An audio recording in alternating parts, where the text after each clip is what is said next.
Welcome to the Alphagenix Podcast, where every week we talk to incredible guests from the world of health, well-being, longevity, biohacking, and of course, men's health. And today I'm delighted to introduce Tim Gray, the founder and CEO of the Health Optimization Summit. Welcome, Tim. Thanks for having me, mate. So how did you get started? Obviously, you've been popping up on my Instagram feed for what seems like forever, just with pearls of wisdom every day with regard to looking after our health. But that isn't where you've always been, is it? No. I mean, I won't bore you with the whole story, but essentially I was a business guy running a 7-figure company, waking up, going to work, getting home, eating food, diving into bed, and wash, rinse and repeat. And then on a Saturday night, getting pretty drunk just to drown away the stress, thinking I was a typical human living healthy until you start falling apart. So I wasn't hydrating properly. I wasn't getting any nature. I was super highly stressed, which obviously high cortisol, which then gave me digestive issues. And then I started getting infections and had to go on antibiotics for multiple months. And so a whole host of things started happening. And then, what really was the final piece of the puzzle that put me off the edge was I had kidney stones stuck in my ureter, and was rushed to hospital and spent 3 days in hospital. And they just told me I'd have to deal with kidney stones from there on in. So, and then for the next year, I was in and out of doctors, trying to figure stuff out, and no one could find anything wrong with me. And until one day, he shrugged his shoulders, the doctor did, and said, I can't find anything wrong with you. It's like, well, there clearly is. They didn't know to check for chronic fatigue. They didn't know to, why I might be stressed. They didn't check my microbiome. They didn't obviously even understand about genetics. And they didn't understand about minerals or hydration. All they knew is which drugs to give me. So really, I kind of I'm alone. I can't trust the doctors, and the doctors are, unfortunately, they are a heuristic. They're a shortcut for us as humans, so that we don't have to learn the body. The problem is they're not trained in the body. They are trained in reductionist medicine. And while they understand how the body works, they don't necessarily understand what goes wrong, other than here's a pill for the ill. So when I got home that day, I just grabbed a pack of Post-it notes and I was sticking them on the wall, working out all the different symptoms and linked them back to, the root cause, as we commonly call it now. And this was like 2011, 2012. I just kind of when I realized that kidney stones could be reversed, even though they told me they couldn't, and I figured that out in several months, that it came from the digestive system issues that I had, and a stressed liver, I realized actually I'm operating so much better. Let's continue. So I just carried on optimizing, basically. And, I've had various health issues along the way, just because of my previous lifestyle kind of really pushed my body to the limits. And I've been dealing with, stuff ongoing in the background, not necessarily, talking about everything I've had. And then I heard about biohacking 2014-ish, something like that, and realized that there was people like me out there. I went to the Bulletproof Conference in Los Angeles, 2017, realized that there's a massive community of people that are crazy like me, that pop supplements and try all these different things that the doctors don't necessarily agree on yet. And came back to London, created a meetup group, Biohacker London. That grew, pretty nicely. People didn't know what biohacking was, though. So I did a survey on Oxford Street, asking people if they, wanted to biohack themselves. Less than 10% of people even knew what it was. 94% of people said they'd love to optimize their health. And 5% of people said a loved one. And less than 1% said get out of the way because they're on lunch break. So I just basically relabeled the biohacking conference to Health Optimization Summit, created the Health Optimization Summit, and kind of here we are. And then at the beginning of COVID, I started sharing stuff on Instagram of what I was doing, whether or not I was using a squatty potty or methylene blue or whatever. And it's kind of grown and gone from there, just from the knowledge that I've accumulated over the last, 10, 12 years. Amazing. I hadn't heard that whole story before. And in my head, actually, you're like the UK version of Dave Asprey. So it was really interesting that you went to the summit and went to the Bulletproof Summit and came back with that idea. I keep waiting for you to bring out your own coffee. No chance. I think my American colleagues and friends and ex-mentor and ex-investor Dave actually was. Americans are much more promotional than us Brits. We're a little bit more reserved. And I like to talk about the products and things that I use in my day-to-day, but I don't do affiliate deals. I don't do commissions, anything like that. And the way I make my living is through my conference. And that is I invite the brands that I love and use myself. They exhibit at the conference. So I don't need to be promoting. And I think this is a difference with America in general, not aimed at Dave specifically, that they do a lot more promoting. And I understand you have to pay the bills, especially if you're, doing a service to the world or spreading things that people might not have understood, but that's just not my model. So thanks for saying about the Dave Asprey equivalent for the UK. I'll take it, but I would like to think I promote a little bit less.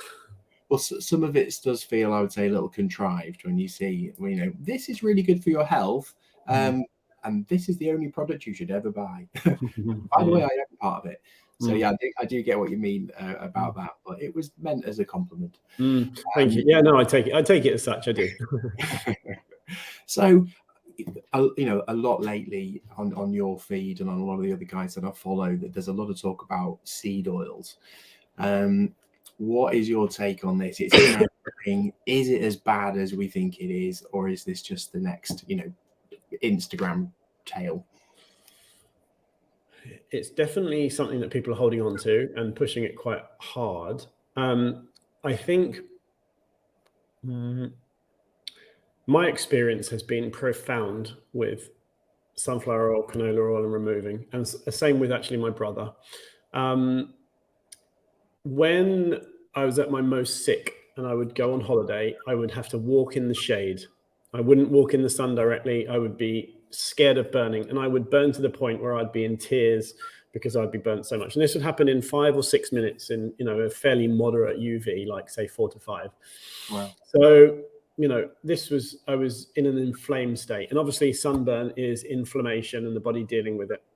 So my theory is the more inflamed you are, the more you burn easily, and the less healthy you are, the more you burn more easily. Now, obviously you never want to burn, but the better the health, the better your health, and the more gradual exposure you have to the sun, the less you burn. When I cut out sunflower oil or canola oil or fake oils, I call them, I stopped burning, and I stopped having digestive issues, and many of my health issues resolved. Wow. Now, my brother is a lifelong migraine sufferer, and has anywhere from 10 to 16 a month, and he will be in bed for the whole day, as was my mum until, a few years ago. One thing that we noticed when he tracks everything he eats, and he's very prescriptive with it. 48 hours after having any canola oil, he would have a migraine that would put him in bed for a whole day. Consistently. Now, that's my experience with it. Now, when you understand things like the electron transport chain, which is energy transfer, let's call it, for your body, and when you know what your cells look like and the cell membrane, which is the outer edge, and when you know that lipids or fats make up the edge of your cells so that nutrients can get in or toxins can get out. Now, the fats that you have in your diet contribute to those cell membranes. Mm-hmm. Now, if you have rubbish fats such as sunflower oil, canola oil, or super high processed oils, which they are generally heated to ridiculously high temperatures, they are rancid and oxidized, meaning that your cell membranes are not good quality, meaning nutrients can't get in, toxicities can't get out. And when you look at it under a microscope, you will see the difference. So if fats are so important in our diet and for our cellular health, rancid, cheap, high processed, oxidized oils are definitely a thing that you should avoid, even if, and there is some science evolving in this, even if there was no science to back that up, by common sense, it should say avoid it. However, if you look into unfunded or companies that don't have a financial interest in it, you will see there's studies and science behind saying that sunflower oil or equivalents should be avoided. That is my opinion, and it's a controversial one. It shouldn't be, but it is. Yeah. Right. And if you explain it like that, it makes logical sense. Like, this is that, as you say, that energy transfer point within the body. You want to let good stuff in, bad stuff out. Why would you bother tampering with that membrane and putting something less than desirable, less than perfect in it? Yeah. Well, I mean, yes, exactly. And if you remove fats altogether, and actually there's a documentary, and I can't remember which channel it was. I think it was Channel 4 in the UK, did a documentary on fats, and they put people on 0 fat diets and watch their energies crash. Because actually DHA apparently is the only lipid that converts sunlight into a DC electrical current. So if you have DHA and healthy fats, sunlight, when it hits the skin, converts it into electricity or energy. You would probably want the right fats. Now, also, people that have high cholesterol, for instance, often, and not in every case, obviously, are sunlight deficient. Because when sun hits the skin through a process called sulfation, it converts cholesterol into hormones. So if you don't have enough sunlight, it's not just about vitamin D, which is a hormone. It's about all your other hormones and balancing them. So therefore, another tie-in to having healthy fats. Would you want something that has been processed up to 400 or 500 degrees as your fats and calling it heart healthy? Probably not. That's what I know. That's my viewpoint on it. I'm very happy to be challenged, because until I understand the equal opposite opinion, I don't form my opinion in the positive towards something. So I'm always looking from both angles, because, if, for instance, and this has happened many times on Instagram, people say, "You're wrong, Tim, you're completely wrong." I'm like, okay, can you explain why? Because if you were subjected to some information that gave you your opinion, and I was subjected to other information that gave me my opinion, surely if we swapped places in those times, we would have the opposite opinion. Therefore, we would both think we were right, but the other way around. So tell me what you know so I can be better. And a lot of the time they just said, "Oh, I watched this documentary or something or other." I'm like, okay, so I've been in this 10, 12 years. Give me more than that. And then they demand studies, but they can't provide studies on their side. So, I'm very considered in my opinions.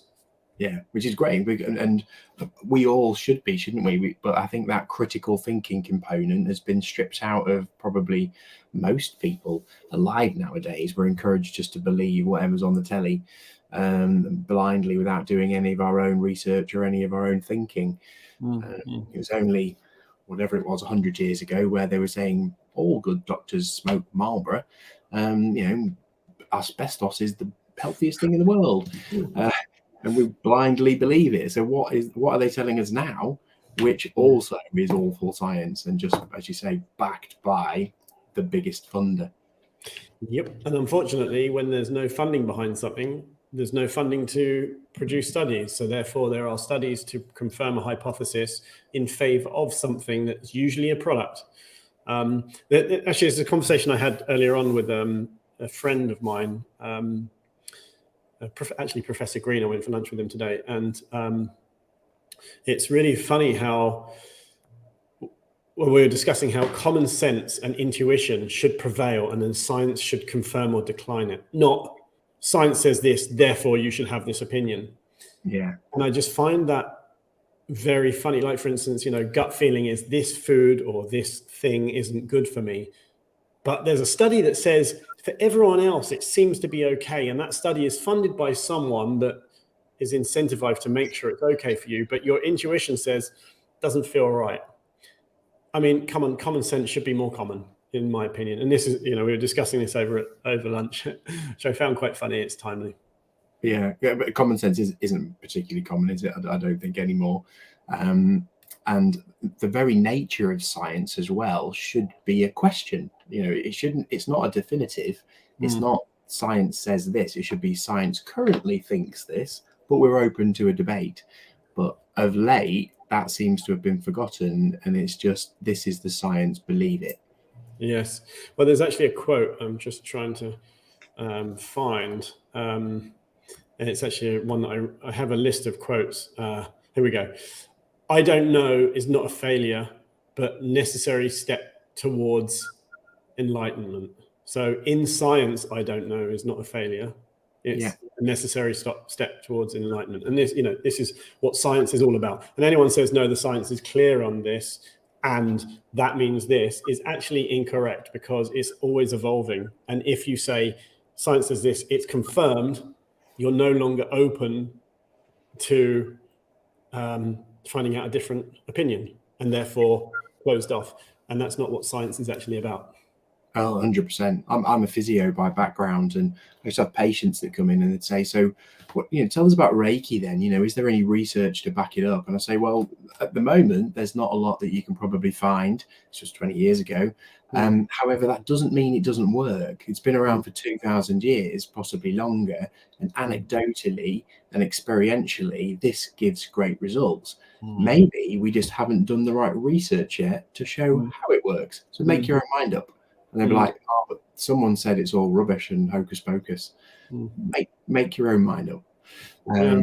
Yeah, I mean, it's a very, very, very good point. I mean, the other thing is if you look at a lot of medicines, a lot of them are based on natural compounds, but changed and patented so that they can license it, relicense it, whatever.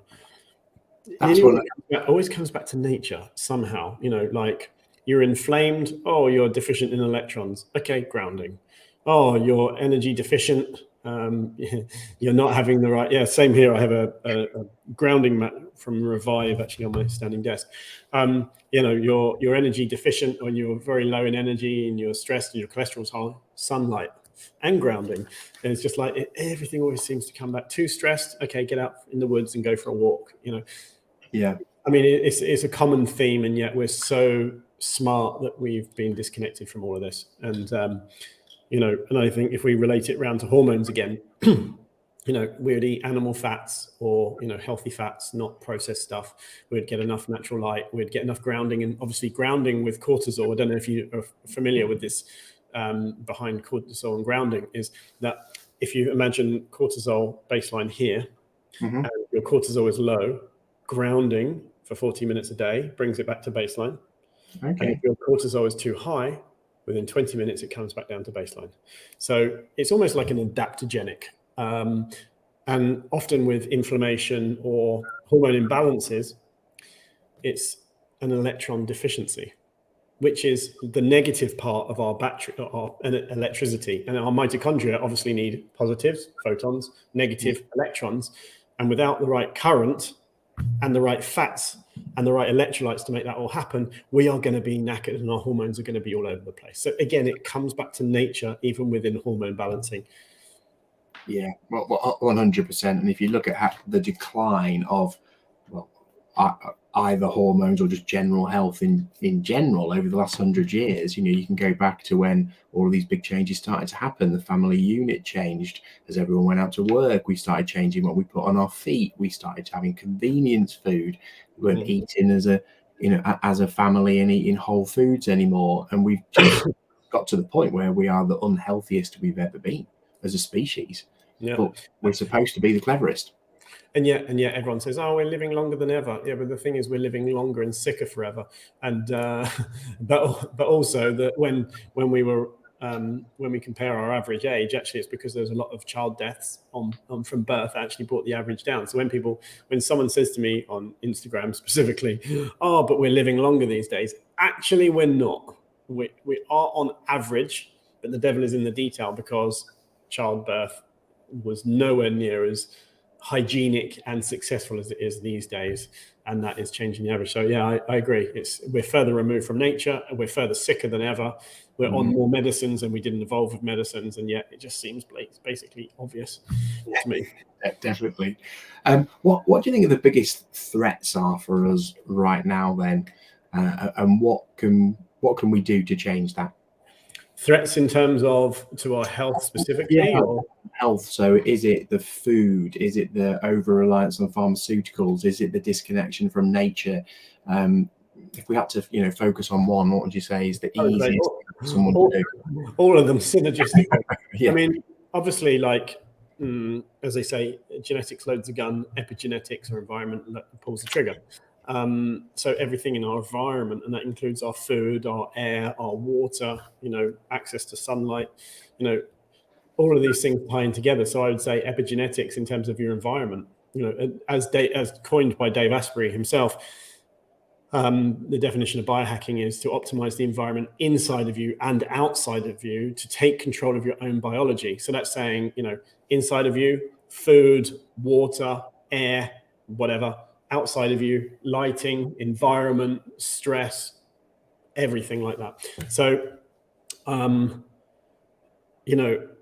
would say environment, because like, for instance, when I go to my home in Mallorca, I have local food. Don't have any packet food at all. Not that I do generally anyway, but I would pick the organic range from Marks and Spencer's at the end of the road, or I'd get Piper's Farm delivered to my home. Mm-hmm. But my food significantly shifts when I'm in Mallorca. It's actually much more natural, even though it's pretty natural here. The veg is local, it's seasonal. My diet changes a lot. I have more natural light. I'm grounding more, reading my book in the morning instead of on the couch here and using a grounding wrist strap like you are. And instead of being at a standing desk, I'm lying in the garden. That environment changes everything just because things are nearby.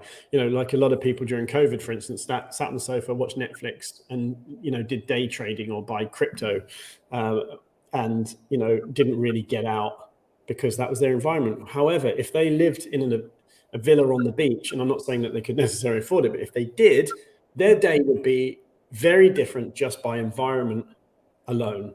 So changing your environment is the most important thing, which is why I am not in London too much. Love that. So we should all move to Mallorca. Yes, definitely. It is true though, and you mentioned about intuition earlier, and everyone has intuition hindsight, don't they? They say things like, "I knew that was a bad idea," or "I knew I shouldn't have eaten that," or "You didn't listen to it though." Because of this intuition hindsight, and it's the same with travel and sunlight, and loads of people say, "I just feel better when I'm on holiday." I mean, the holiday thing is, again, very, very simple equation. They're on the beach or with their shoes off in the garden. So that's grounding. And again, free electrons from the electron transport chain specifically in energy production. It also reduces inflammation almost immediately, especially if you're swimming in the sea because you're immersed in it. You're getting photons from the sun, again, charging your batteries. You're having generally cleaner, fresh air. Again, fundamental of health. And you're probably hydrating more because you're in the sun and it's more obvious that you're dehydrating. And that's why people can go away and drink more when they're on holiday and abuse their bodies a bit more. And then they, and often actually their bodies start repairing when they're on holiday, and they can get sick. And that's not just because of the plane and the recirculated air. It's often because their bodies are then in healing mode to deal with things that have been going on in the background. So holidays are essential, but the problem is that we spend 50 weeks of the year in an office, fake lit, flickering LED. Our mitochondria and our circadian rhythm just don't know how to handle flickering LED that isn't full spectrum light because we didn't evolve with it, which causes mitochondrial dysfunction, which means energy production issues. And then we go out on the beach into the hot sun and get burnt. Whereas if we were building gradually, seasonally by seasonally with sun exposure, we wouldn't get burnt. And therefore skin cancer, in my opinion, wouldn't be so prevalent. Also cholesterol levels and whatnot wouldn't be so high, and we would be much healthier as a result. So this is why really I spend most of my life following the sun and having healthy exposure to it, with the odd exception where I get caught out. That makes sense. And if you think about, a lot of the indigenous tribes around the world, they don't have suntan cream, and they don't walk around with permanent sunburn.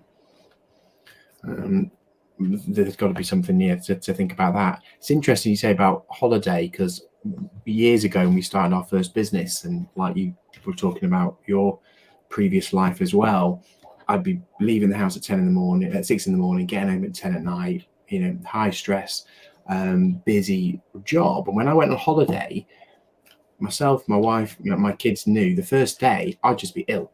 I'd spend the whole day in bed, sweating profusely, but freezing cold. And then the next day I'd be right as rain. And I'd be like, okay, what are we going to do now? But every single holiday that happened first day. Yeah, your body sounds like you either need more light or or more electrons or both. I mean, actually, it's quite funny because I do occasionally meet some people that are actually have an extra need for electrons, and they find that when they're grounding, for instance, my girlfriend, she's not a kind of a nature person. I'd say more of the beauty-esque mindset, the toxic skin creams and factor 50 sun cream, even on a non-sunny day. And yet one thing, even before she met me, one thing that she always has an affinity to is swimming in the sea and grounding. And yet she's never understood why. And she's one of those ones that actually need more grounding than the average person. And there's some people like that actually need more natural light than the average person, and they have sleep issues because they use household lights. So that we all have different things genetically that can cause these problems. For me, I need more grounding than the average person as well, actually, and that's why I get fatigued if I don't get enough grounding, actually. I love that. And so I think it's a really important lesson for everybody is that we're all different. There is no cookie cutter solution to life. We all look different on the outside. Our insides are different too. Some people need more sunlight, less sunlight. From our experience, Alphagenix, some men need more testosterone than others to be healthy, to be optimal. But yet, again, we often try and put ourselves in these cookie cutter little boxes. You need X amount of sleep, X amount of electrons for your battery or whatever, and we're all different. Yeah. So tell us a bit more about the Health Optimization Summit then. It's coming up in a not too distant future. Who have you got speaking? Well, we've got a massive list of people actually this year. I'm going to bring it up because there's so many speakers we've got on this year, and I never do it justice. Obviously we have one of the world's leading biohackers, who is Ben Greenfield, speaking. So he's obviously known as one of the more extreme biohackers, along with Dave Asprey. They've both been around about the same time. So Ben is a high performance athlete into all the strictest biohacks, I guess. We've got Marissa Peer, who's a psychology expert, Max Lugavere, who is known for his books Genius Life, Genius Brain and things. So he's a big nutrition advocate. Jim Quick, who's quick learning. He's amazing for memory. You probably heard of Jim, I would imagine. Then we got some other guys such as Dr. Jolene Brighton, who's about female health and hormones. Mimi Icon, who is about masculine and feminine energies. We've got a very interesting one actually that is new to us, new to me until recently, is Dr. Kat Mayer, and she's a psychotherapist specializing in sex trauma and ketamine assisted therapy. Yeah, she's I think it's Sex Love Yoga on Instagram, and she has some really amazing content actually. So we've got a whole host of speakers lined up like this from around the world. Yeah. Amazing. And what's the plan for the summit? Is it going to be an annual thing in London? Would you like to take it around the world? What's your bigger mission? How many people do you want to help? Yeah, so at the moment we're in London once a year, 2,500 people with about 120 brands and 35 keynote speakers. So it's all very, very high quality. I wanted to get the UK locked down properly first and have an event that's on the map, which we have now. We're just looking at other territories. I'm not going to go into that just now, but watch this space. Yeah, so the bigger mission is really to make Health Optimization Summit more widely known and accessible. We do get asked, for a lot of different locations, but it's about, picking the right ones at the right time. Otherwise, you can just get distracted and chase shiny toys, opposed to actually, the areas that can help people. Yeah, absolutely. Maybe you could go around the blue zones. You could have like one in each 5. That'd be great, wouldn't it? You could have the diet, and healthy fats, as we were talking about before.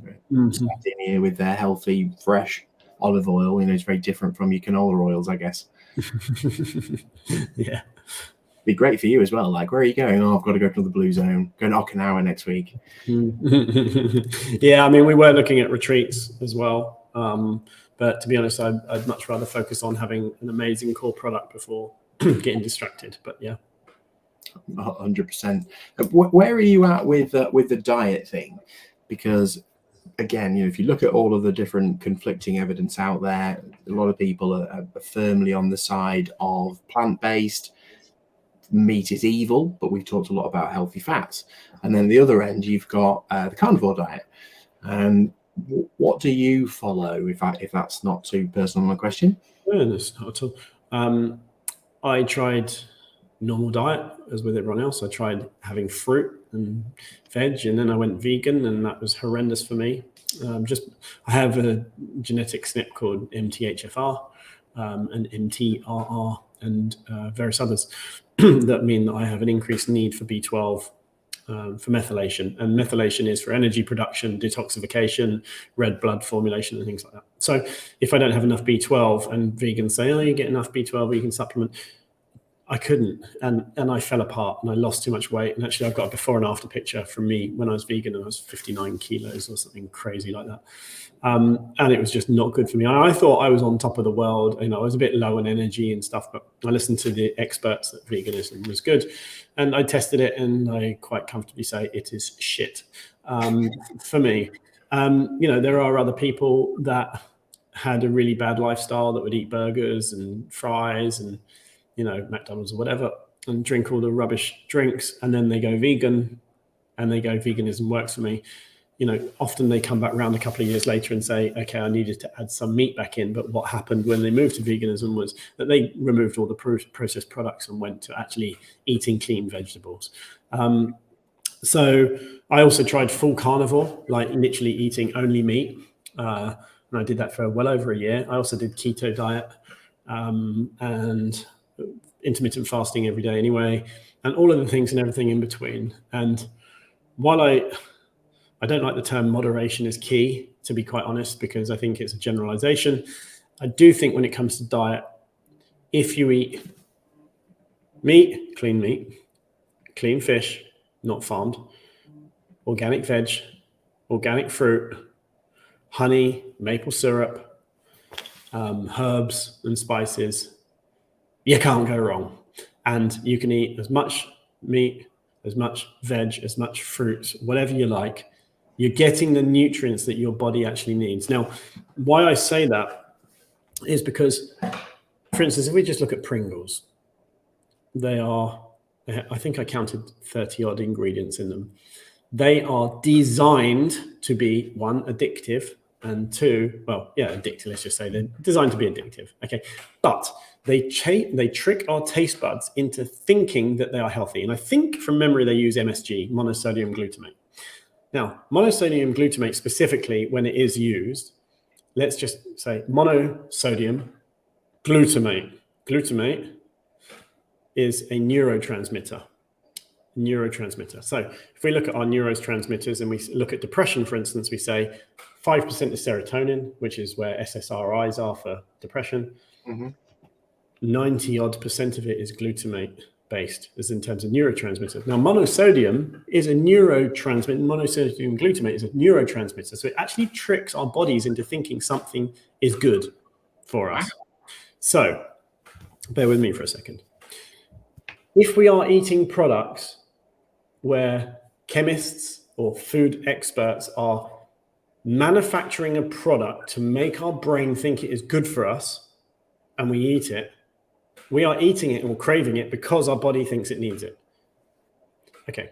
If you have meat, fruit, veg, and honey and these things, you're craving it because your body needs the nutrients. We are intuitive creatures. For instance, if you put a piece of rubbish processed food in front of a dog, it's very unlikely that dog will eat it because its senses are so finely tuned to the nutrients it needs. You can feed it lamb, and I've tested this with Nala, our dog. You can feed it lamb every day, and after 5 or 6 days, it's like, I've kind of got all the nutrients I need from that. Then it's beef, and then it's chicken or whatever. Point is, they are intuitive, we are intuitive, but when our food is tricked, it tricks us to make us think that we need those nutrients when we don't. That's where we have a problem. So eating naturally, meat, fruit, veg, honey, maple syrup, whatever, there's no tricking involved. It's literally, we crave the foods that have the nutrients that we need. So my answer, in short, is individualized eating based on what you need. And if you are eating anything with a barcode or anything with an ingredients list, not the ingredients itself, you are being tricked into thinking you need something you do not need.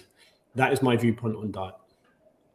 Wow. And I think there's a lot of things in there. Firstly, whether you're vegan or whether you're a carnivore, what they both agree on is it should be whole, natural food. So they clearly agree on that.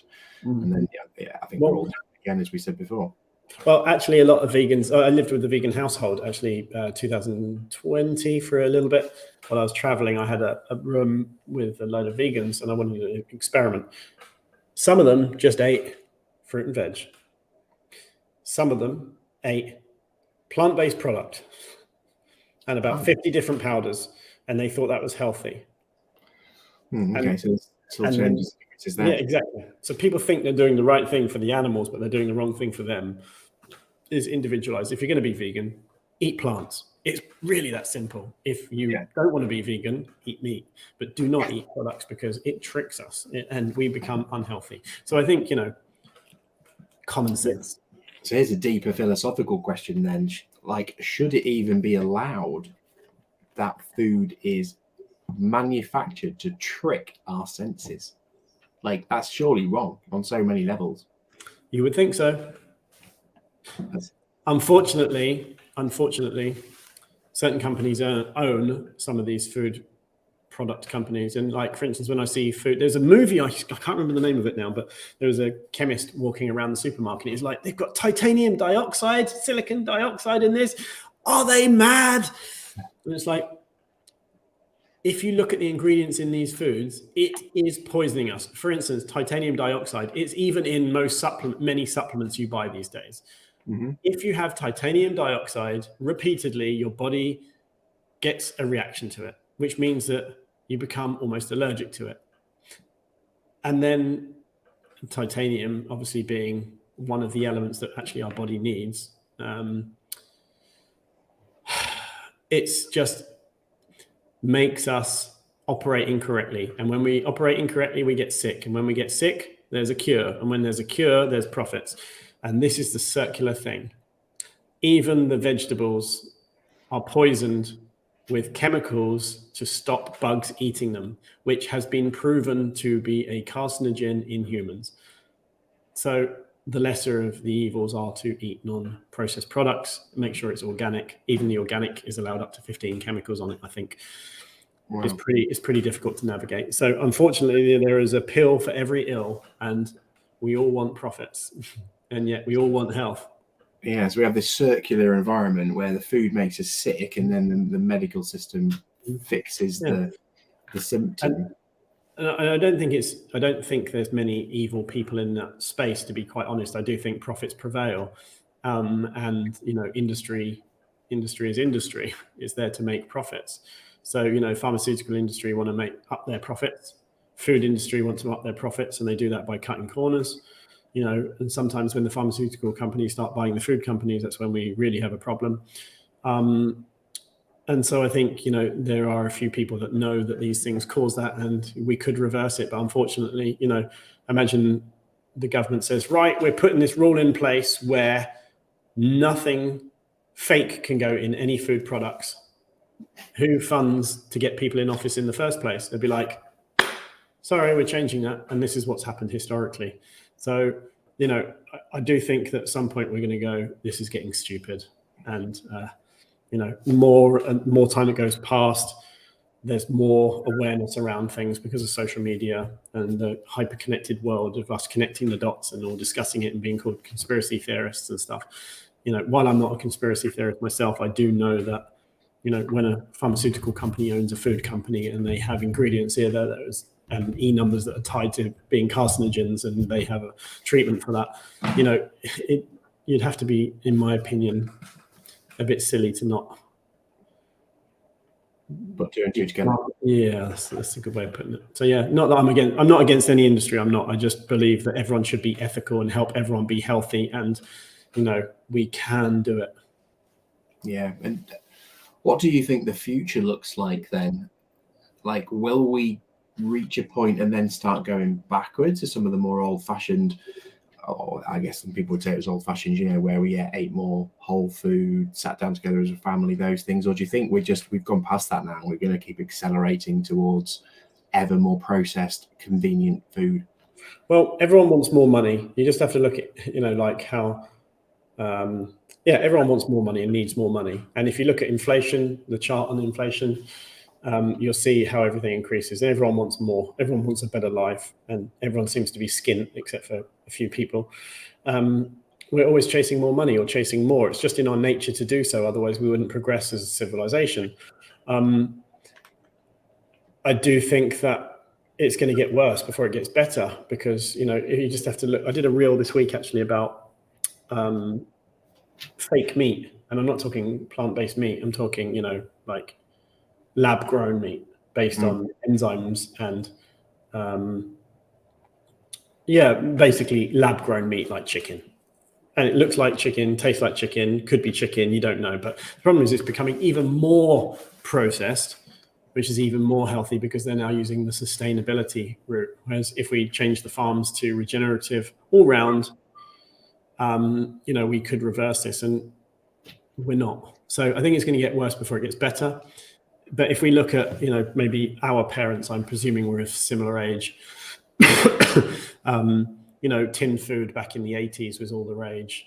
It's a lot less prevalent these days, a lot more awareness around fruit and veg, but also a lot more around packet meals and microwave food. But, even the microwaves had its day and is used a lot less than it used to be.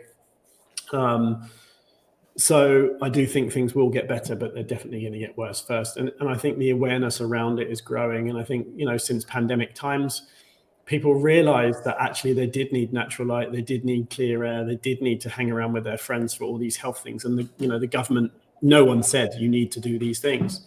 Mm-hmm. Even the vitamin D study that came out and the government in the UK said you need vitamin D, and then that was kind of like hidden later on. I think the awareness is growing a lot. So, like the cigarette or tobacco industry, it had its day. It's still running. It's just people are now informed and they can make informed decisions. This is what your lungs will do if you continue to smoke. This is your chance of cancer if you continue to eat this processed food. It eventually will lose its grip, but it's just not anytime soon. Yeah, although they have, of course, just pivoted to smoking chemicals instead. And now everyone walks around with a vape that smells like caramel. That industry is also changing very quickly. I think actually the compliance is actually changing quite quickly. So, but I mean, that's a whole nother subject. It's everywhere. It came out of nowhere as well. Like a couple of years ago, all of a sudden, boom! Like every second person you see has got some. They always smell amazing. Like this incredible, chemical thing they're putting in their body. Anyway, Tim, I've absolutely loved getting to know you a bit better, hearing more about your story and what you've got in store for the summit. How do people connect with you if they're not already? Best way to go to healthoptimizationsummit.com or follow me on Instagram at Tim Biohacker. Tim, thank you very much for your time. Really, really enjoyed it. And I'll see you at the summit. Thanks for having me.